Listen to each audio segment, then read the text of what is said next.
And we jump to another speaker. This is Haim Dror, Chief Executive Officer at dStar. And Haim will tell us about over-the-top content trends in telecom and in the industry 4.0. Haim?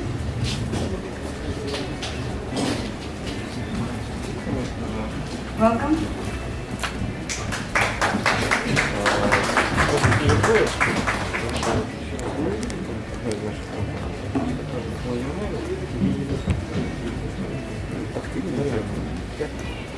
Hello, I'm Haim Dror and I'm the CEO of dStar Lab. Present the idea of transformation from CSP to DSP. CSP represents all the idea and all the organizations that belong to the legacy telco, like carrier service provider, communication service provider, cellular service provider, and the DSP is the new age of the CSP that mainly based on data services and digital services.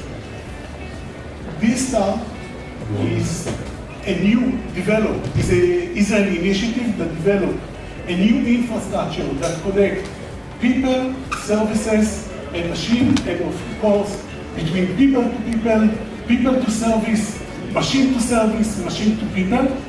And we develop our infrastructure and system based on 5 values: distributed, secure, trusted, anonymous, and reliable.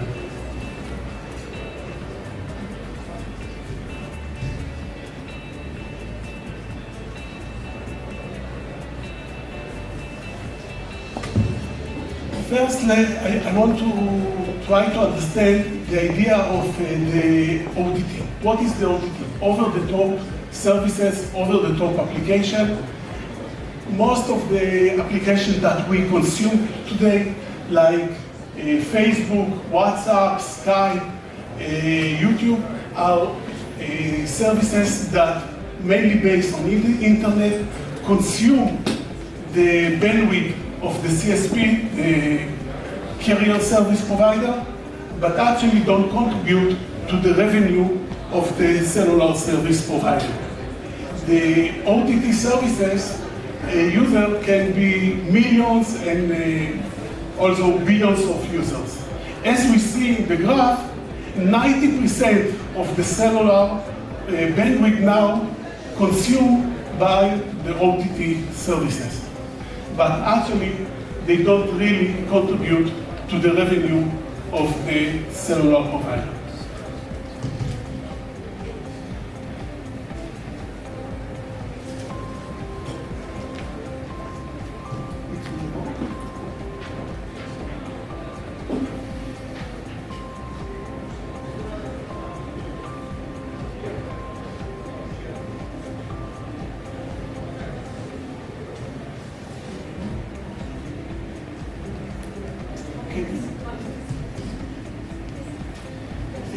To understand the idea of the OTT challenge that created by the OTT providers and influence the service provider, I will start with a short.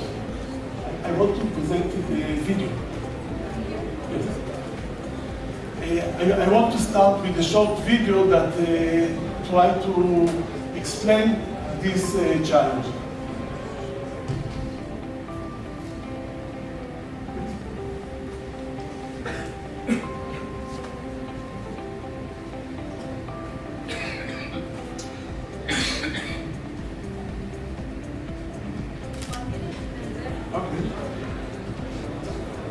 Okay.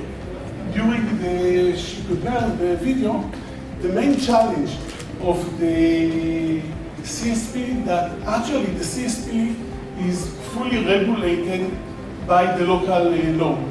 But actually the OTT competitors of the CSP are not regulated, and actually they don't need to stand with any standard.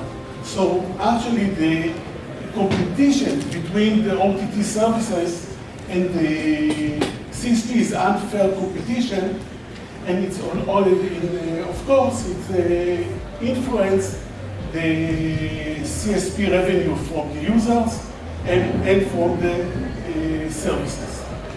But this is actually only half of the story. When we try to, okay.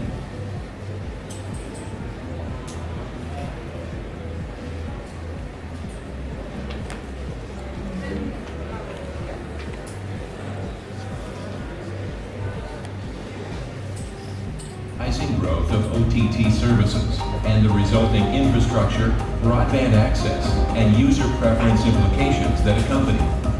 In fact, reports suggest that with today's change in consumer behavior, prompted by OTT services like Facebook, Netflix, WhatsApp, and Skype, telcos have lost around $386 billion in revenue in the last 7 years due to increasing consumer preference towards OTT platforms for messaging and voice, rather than traditional voice and SMS services offered by CSPs. Ironically, it's the CSPs who provide the infrastructure and backbone which allow the OTT platforms to thrive. Reports show that in 2018, OTT services reaped a share of 40% of the telco's SMS revenue, 25% of the telco's landline voice revenue, and 7% of the telco's mobile voice revenue, with these numbers expected to reach 60, 50, and 25 respectively in the next few years. In order to face this persisting trend, CSPs need to adopt a change in strategy if they want to remain relevant in today's world of digital communication. Now, this raises a question among telco carriers. Why not capitalize on this new OTT opportunity by deploying their own OTT-based communication platform? CSPs can get a foothold in the world of OTT services.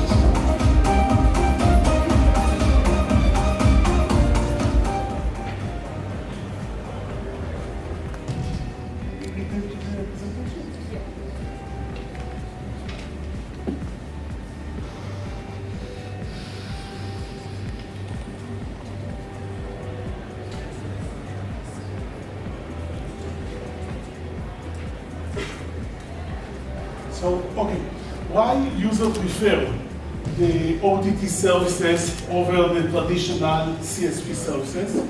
All of us prefer it because it's more cheap, it's enriched with functionality,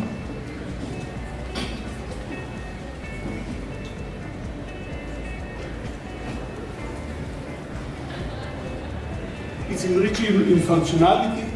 We prefer to consume our services anytime, anywhere, any device, and any content, and we don't want to be tightly connected to the CSP. We want independent digital identity that not connect to the CSP. And we can see in this label the comparison between OTT services like Telegram, WhatsApp, Facebook, and the traditional services that provide by the telco, and I think it's explained why all of us prefer the OTT services. We can see in the graph that in the United States today, the spend on OTT is equal to the spend of the cellular service provider, and this trend is also in China, and they will reach the same level in several years. The total impact of OTT on the telco is about $100 billion every year. And it impacts the ability of the cellular provider to invest on new technology, new infrastructure, and especially the ability to prepare themselves for the 5G. So what the telco can do with this situation? First, blocking the OTT services, of course, is a bad idea and no one recommends it.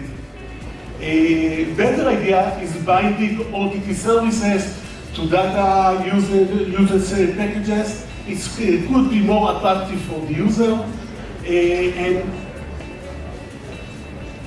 partnering with the big OTT services. Actually, at that moment, most of the CSP started to use it already, but the revenue of this type of services is not significant on the CSP revenue. The best idea is to build their own OTT services. The CSP has huge advantages of the regular cloud provider, like localization. They know the user much better than the cloud provider. Near or zero delay or near zero delay, because they much more close to the user. They compliance with the local regulation, and because of that, they can provide services like healthcare, education that require regulation. They can analyze the user information to better understanding the user, and use the mobile device as a method of payment. Based on our research, the telco operator must adopt any type of OTT technology to survive and to be relevant in the next generation.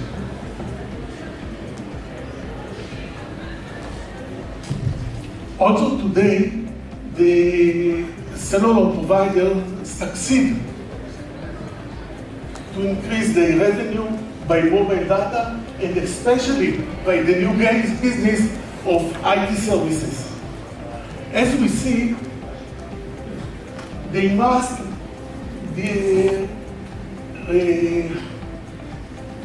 change their position from traditional telco services to new digital services like smart home, IoT, music, and especially, as I said, very special vertical when there is a huge advantage of regulation and localization like education and healthcare. Some of the telcos start with this transition, and we can see in several domains that they start to be provide some solution, like in the entertainment, commerce, all of them looking about mobile payment, mobile money, advertising, targeted advertising based on user profile, based on location, cloud. Two excellent examples are cloud storage and cloud security, when the localization has huge advantages over the regular cloud provider. They also can be relevant in the smart solution and the IoT. We expected that during the next 2 decades, more than 100 billion endpoints will be connected to the internet. So it's totally new game. It's totally changed the risk and the opportunity of the new and the existing players. And the last one is the vertical solution that in that area, the CSP has huge advantages. So we believe in the CSP and OTT collaboration based on a joint venture between the OTT service to the CSP that will enable the operator to keep some of the traffic of the telco in the CSP and reduce the total cost of ownership, and of course, regain some of the revenue. The CSP can try to develop this type of services by themselves, but actually, the cost of solution to develop OTT services is huge. It's reduced a lot of time and a lot of resources, and it's not the solution. So, dStar offer to the CSP a new type of infrastructure based on our secure, modular, and flexible data center that can be part of the CSP data center, and we can provide the digital services and OTT services via the CSP with mobile device, desktop device, web device, and IoT. dStar initiative... I'm sorry, Chaim, you're out of time. dStar initiative, I think, is a great example of collaboration between Israeli startup and we have 2 offices in Ukraine, and we believe that we develop a new culture of innovation based on the advantages of the 2 countries. Thank you. Thank you. Dear speakers, I invite you